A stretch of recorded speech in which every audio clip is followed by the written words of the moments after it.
जब आई थी तो चिट्टे के विरुद्ध एक नशे के खिलाफ एक बहुत बड़ा एक्ट था जो पिछले 5 सालों से लागू नहीं किया जाता, पिट एंड ड्यूटी एक्ट। इस एक्ट को हमने लागू किया और जब हमें पता लगा कि हमारी युवा पीढ़ी खासकर चिट्टे के नशे की दलदल में जा रही है, तो हमारी सरकार ने एक प्रण लिया कि चिट्टे को हिमाचल प्रदेश से भगाना होगा। और इस दृष्टिकोण से मैंने शिमला में पहला वॉकथॉन का आयोजन किया जिसमें तकरीबन सभी युवा पीढ़ी के बच्चों को हमने शामिल किया। जिस युवा पीढ़ी में ये नशे की लत की शुरुआत ये चिट्टे के तस्कर करवाते हैं, उस दृष्टिकोण से हमने इसकी शुरुआत की है। और आज धर्मशाला में पूरे प्रदेश के जिला हेडक्वार्टरों में चिट्टे के खिलाफ हमारा ये अभियान चलेगा और इस चिट्टे को हराना है और युवा पीढ़ी को बचाना है। इस नारे के साथ हम पूरे प्रदेश में इस जन जागरण आंदोलन की शुरुआत की गई है। हमने पंचायतों का भी वर्गीकरण किया है कि जिन पंचायतों में चिट्टा है उनमें हमने रेड, येलो और ग्रीन पंचायतों का हमने वर्गीकरण करके रखा है। और ख़ासकर युवा पीढ़ी जो हमारे भविष्य के नेता है, भविष्य के डॉक्टर है, भविष्य के इंजीनियर है, और इनको जागरूक करने का दायित्व भी जहाँ एक आम नागरिक होने के नाते मेरा बनता है, वहाँ एक मुख्यमंत्री होने के नाते भी मेरा ये दायित्व सरकार में बनता है। हमारे मंत्रिमंडल के सभी सदस्य धर्मानी जी, गोमा जी, चंद्र कुमार जी, सभी हमारे विधायक लोग और हमने सभी विधायकों से अनुरोध किया, विपक्ष के भी, कि चिट्टा के इस आंदोलन में हम सबको मिलजुल कर इस लड़ाई को लड़ना है और युवा पीढ़ी के भविष्य को बचाने के लिए सबका दायित्व बनता है। 75 लाख जनता का दायित्व बनता है और इसके लिए हम सारी सरकार तैयार है। देखिए, 2 ग्राम चिट्टे वाले से लेकर 5 ग्राम चिट्टे वाले को 10,000 रुपये की राशि दी गई है, इनाम की घोषणा की गई है। और ये इनाम राशि नहीं है, मैं एक चीज़ और कहना चाहता हूँ, जो भी सरकारी कर्मचारी चिट्टे के काम में इन्वॉल्व थे, हमारी सरकार आने वाले समय में देखेगी, उनके खिलाफ सख्त एक्शन लेगी। और जो उन्होंने चिट्टे के धन से युवाओं के भविष्य को खराब करके जो धन कमाया है, उनकी संपत्ति को पिट एंड डीपीएस एक्ट लागू होने के बाद जब्त किया गया है। और जो इसके रेगुलर ऑफेंडर है उनको हमने जेल की सलाखों के पीछे भेजा है। मैं पुलिस कर्मचारी, प्रशासनिक अधिकारियों का भी बहुत बहुत धन्यवाद करना चाहता हूँ, डीजीपी, चीफ सेक्रेटरी साहब और हमारे सारे मंत्रिमंडल के सदस्य विधायकों का, कि हमने इस आंदोलन को जन आंदोलन के रूप में बनाने का प्रयास किया है। और शिमला के बाद अब हमारा धर्मशाला और मंडी, बिलासपुर, सब जगह मैं जाऊंगा और इस चिट्टे के जन जागरण अभियान में युवाओं को हम जागरूक करेंगे। उसके बाद सभी विधानसभा क्षेत्रों में हमारे जो विधायक हैं वो चिट्टे के वॉकथॉन में एसडीएम लेवल पर किया जाएगा। स्पेशल पंचायत इसके लिए बुलाई जाएगी और स्पेशल पंचायत में एक बोर्ड लगाया जाएगा। जो चिट्टा में फंसे युवा है उनको पुनर्वास किया जाएगा। कई माँ बाप परेशान हैं, वो डर के मारे बताते नहीं हैं, तो ये नहीं है कि उन्हें सजा देनी है, उन्हें दोबारा समाज के में लाने का दायित्व भी हमारा है। और हम एक बहुत बड़ा चिट्टा छुड़ाने के लिए कोटला बड़ोग में 150 बीघे में एक हम संस्थान बनाने जा रहे हैं, क्योंकि युवा पीढ़ी को बचाने का दायित्व हमारा है। सर, चिट्टा तस्करों के खिलाफ कानून और सख्त किए जाएंगे। देखिए, अभी तो मैंने सूचना देने वालों को 112 कानून के तहत सूचना देनी पड़ेगी।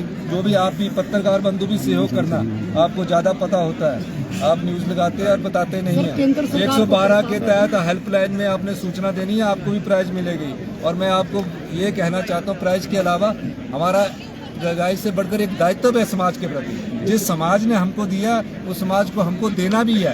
यही नहीं सोचना कि मुझे अपने लिए सोचना है, हमें उस समाज को देना चाहिए कि इसी समाज से हम राजनीति में आए, इसी समाज से हम शिक्षा ग्रहण की, यहीं से हम पढ़कर आगे बढ़े और यहीं से पढ़कर हम जब मुख्यमंत्री की कुर्सी पर पहुंचे हैं तो ये दर्द और पीड़ा हमारे मन में समाज के प्रति है और हम समाज को देने के लिए आए हैं। समाज ने हमें बहुत कुछ दिया है। इसी संदर्भ में मैं ये भी कहना चाहता हूँ कि चिट्टा का मूल नाश ही हमारा मुख्य उद्देश्य है। कठोर कानून देखिए, आपने देखा नहीं, विधानसभा में 2 सख्त कानून बनाए गए हैं। चिट्टा बेचने वालों को 10 साल की सजा दी गई है।